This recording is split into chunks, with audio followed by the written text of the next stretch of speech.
At 0500 hours local time, 6 Beaver drones launched from Kherson toward a Russian air base north of Sevastopol, hosting several rare BE-12 planes.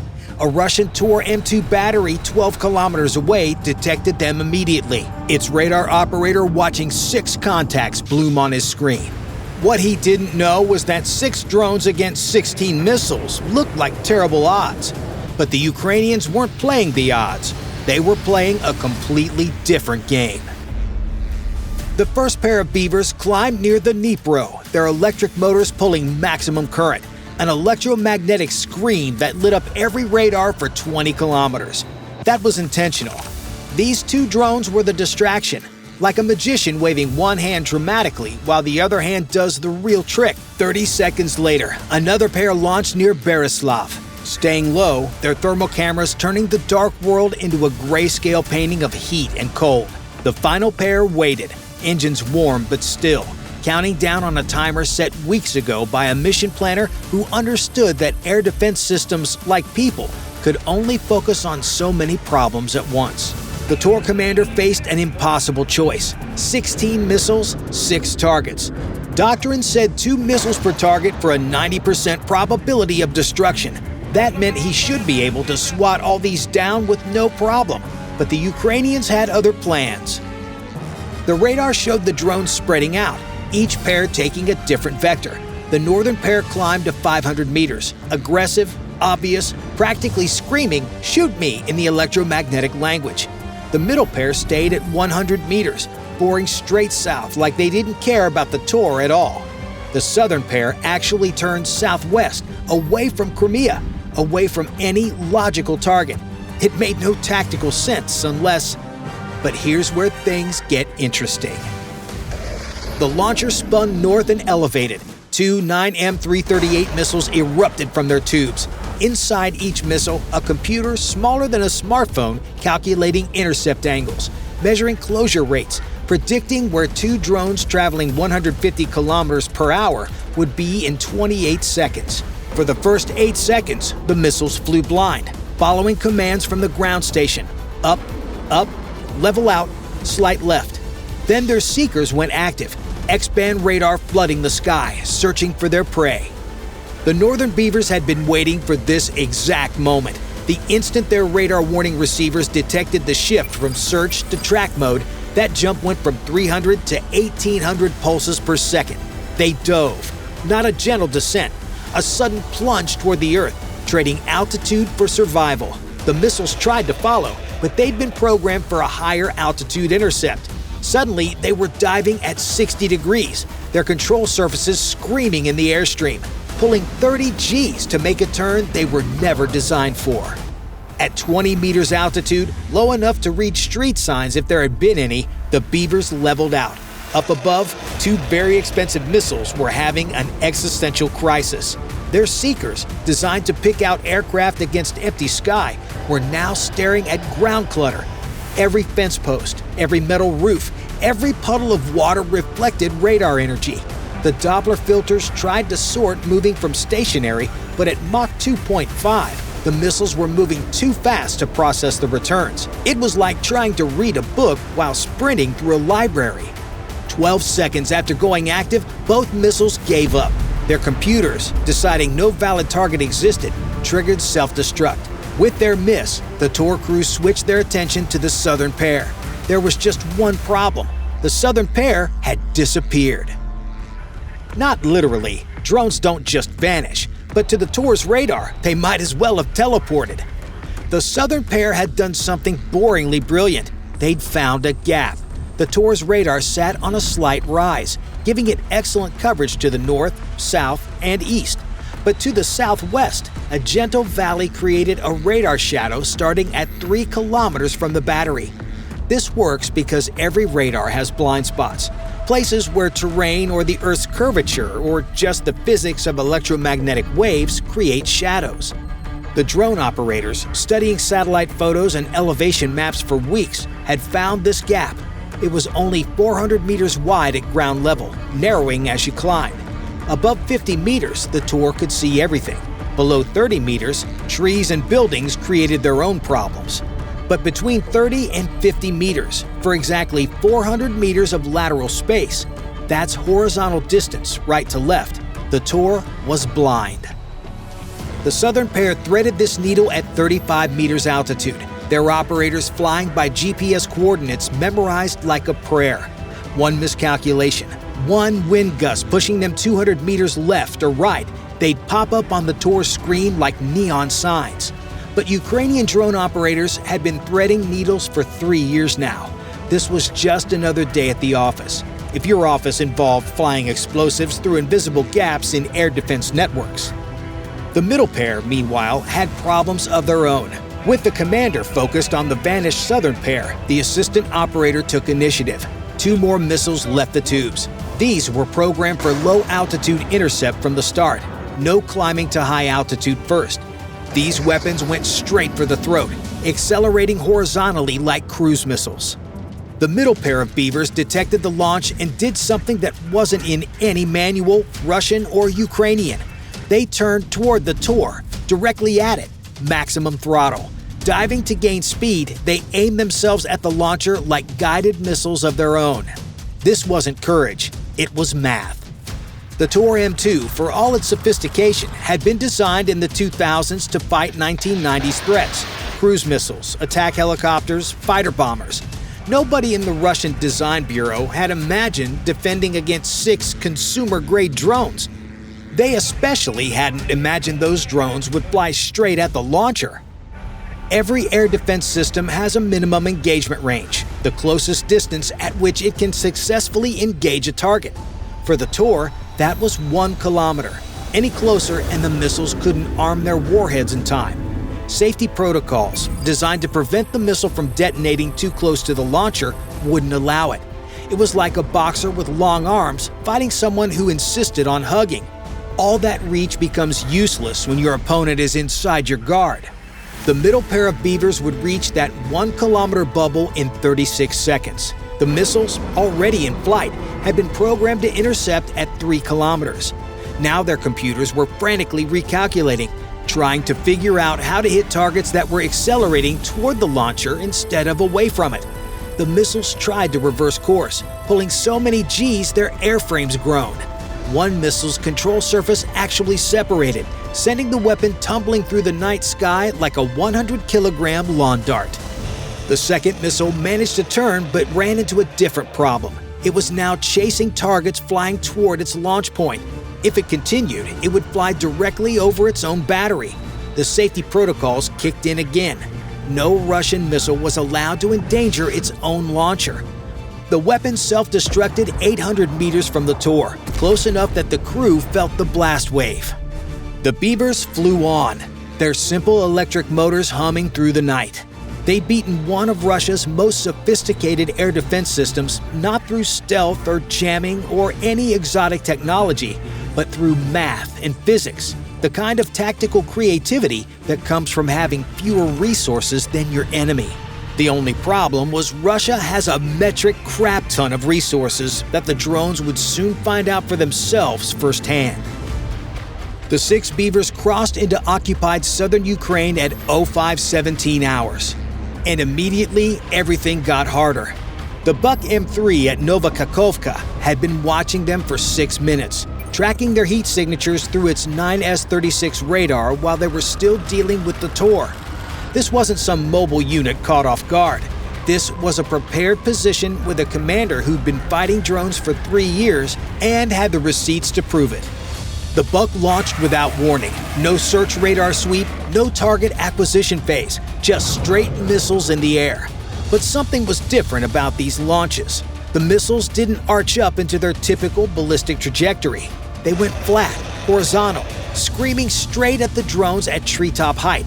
The Buk was using its party trick, track via missile, where the missile itself became a forward radar relay, extending the battery's vision by 40 kilometers beyond what ground-based systems could see. Think about that for a second. The missile was flying towards you at Mach 3, and while doing that, it was also painting you with radar and telling the ground station exactly where you were. It was hunter and spotter combined. a 700-kilogram flying radar station that ended its mission by exploding in your face.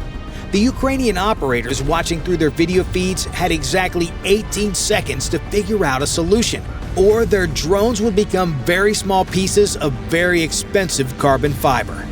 The lead Beaver's operators spotted salvation in the form of a grain elevator, one of those massive concrete towers that dot the Ukrainian landscape like industrial mountains. The drone dove hard, trading altitude for speed, aiming for the narrow gap between the elevator and its loading facility. The missile tried to follow. Its seeker head locked on, transmitting position updates every tenth of a second back to the Buk battery. But missiles designed to destroy fighter jets weren't built for urban obstacle courses.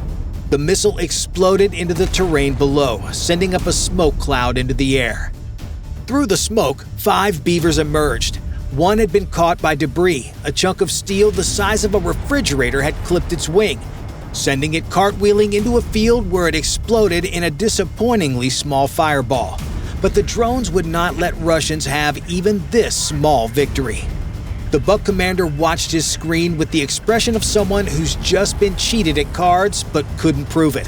His system could track 36 targets simultaneously, engage 6, and had a reaction time measured in milliseconds. But the Beavers weren't playing by the rules he'd learned at air defense school. Here's where things get interesting. The 3 drones cross paths, not near each other, actually crossing. Their radar returns merging into one blob before separating again. The Buk's computer, trying to maintain individual tracks, had to constantly recalculate. Is drone A now on the left or right? Did B go high or low? The processing lag was only 1.2 seconds per recalculation. But when you're tracking 5 targets that kept swapping positions, that meant 3.6 seconds of confusion every 7 seconds. It was like trying to follow a shell game where the shells moved themselves. That's when they busted out something that should have worked, since the Buk 3's electro-optical backup system was excellent. In daylight, at 0520 hours, in the pre-dawn darkness, it couldn't really differentiate the drones from the morning haze. The thermal imaging mode could pick up the Beaver's heat signatures, but only at 8 kilometers range. By the time the drones appeared as faint white dots against the cold ground, they were already inside the minimum engagement envelope. The Buk went to emission silence as they passed, not broken, not jammed, just acknowledging defeat with professional dignity. The commander radioed his report. 5 UAVs continuing south, unable to engage due to technical limitations. Technical limitations, military speak for they outsmarted us. But Russia planned on that. At 0535 hours, the drones entered the S-400's world. And the S-400 didn't play games. This system had been designed to swat ballistic missiles out of space, to reach out 400 kilometers and delete anything that flew. Its 9.2 N6E gravestone radar could track a golf ball at 200 kilometers. And its 48 N6DM missiles could pull 20 Gs while traveling at Mach 14. Fighting drones with an S-400 was like hunting mosquitoes with a sniper rifle. Over the top, but still deadly if it connected. The S-400 at Sevastopol had a problem though. A hilarious, embarrassing, classified problem that some programmer in 2007 had created and nobody had fixed. The system's velocity gate filter, the software that separated real targets from bird and weather, had been hard-coded to ignore anything moving under 100 kilometers per hour.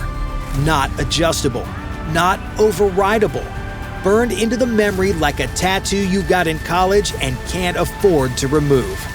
3 drones slowed to exactly 95 kilometers per hour. To the S-400's billion-dollar brain, they stopped existing.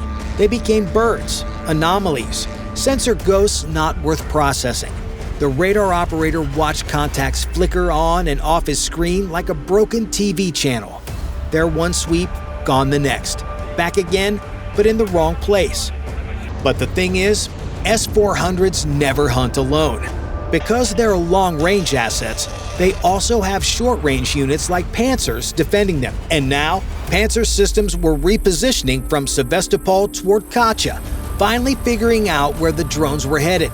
In 8 minutes, the airbase would be covered by point defense systems designed specifically to destroy drones. The race was on. Then the Russian military's own aviation intervened. A military flight from Moscow to Sevastopol began its descent at exactly 0541 hours.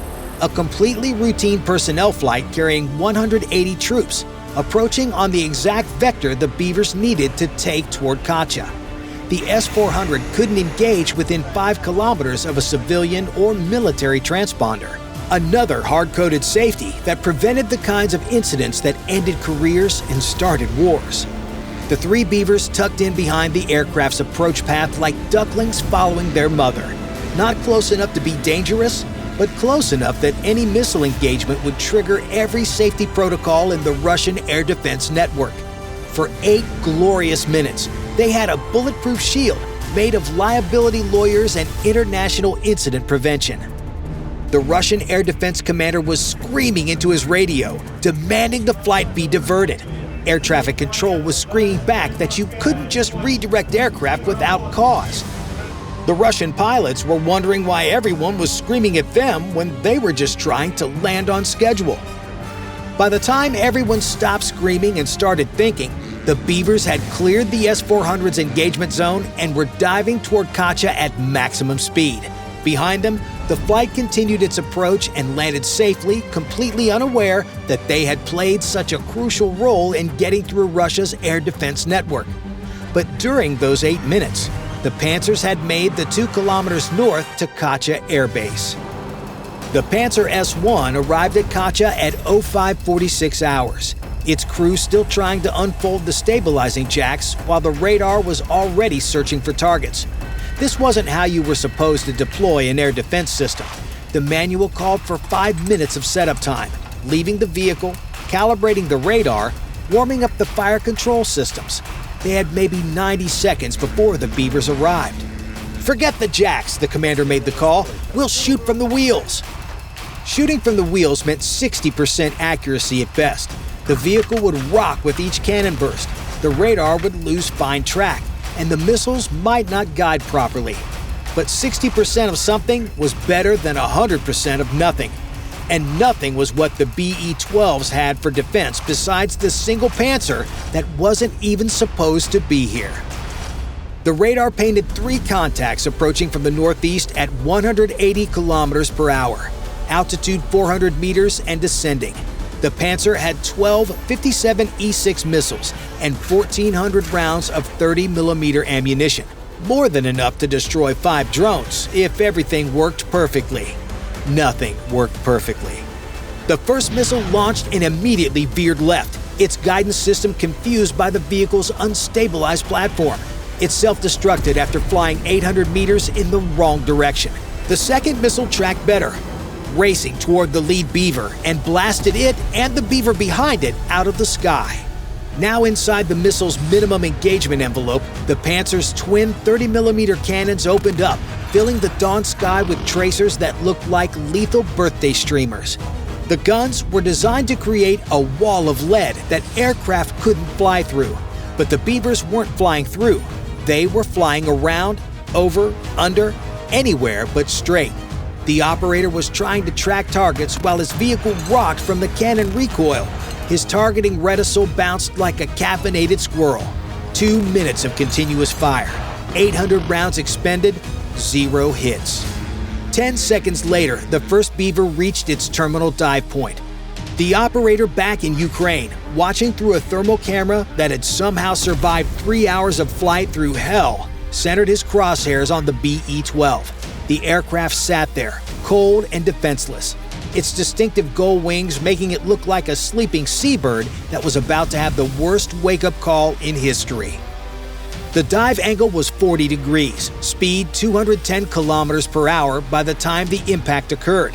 The KZ-6 shape-charged warhead didn't just explode. It focused all its energy into a jet of molten copper traveling 8,000 meters per second. This jet punched through the BE-12's aluminum skin like it wasn't even there. through the fuel tanks like they were made of paper, and into the maintenance cart of aviation fuel parked between the two aircraft that nobody had bothered to move. The explosion was thorough, to say the least. The second Beaver hit the Mi-8 helicopter 1.2 seconds later. This impact was less spectacular, but more complete. The shape charge hit the ammunition storage directly. For the next 30 seconds, 12.7mm rounds cooked off like the world's most angry popcorn, sending bullets in every direction. The Panzer, still trying to engage the third drone, took several hits to its radar array, effectively blinding it. The third Beaver circled once, its camera recording the destruction for posterity, then dove into the second BE-12, where it soon became the latest telegram post of the Ukrainian GUR. Bye for now.